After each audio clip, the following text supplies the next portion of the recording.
شباب أمتنا أعيدوا عهدنا بالعلم والإيمان نبني مجدنا.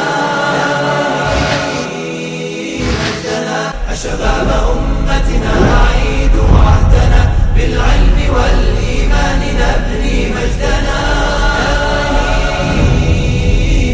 تاريخ الهجرة فيه تاريخ لميلاد الحق وسطوع النور وميلاد دولة الإسلام التي انتشر صيتها وشع نورها حتى بلغ آفاق الأرض، فلا تكاد بقعة من الأرض إلا وعليها شيء من نور هداية محمد صلى الله عليه وسلم.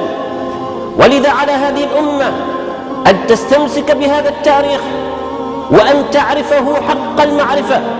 وعار على قوم ينتسبون إلى هذه الأمة ولا يعرفون شهورها القمرية ولا يعرفون ترتيبها، وربما يفوتهم تاريخها ولا يعلمون أبناءهم ذلك، وربما عرفوا تاريخ أعدائهم أكثر من تاريخهم أنفسهم. إن هذا العار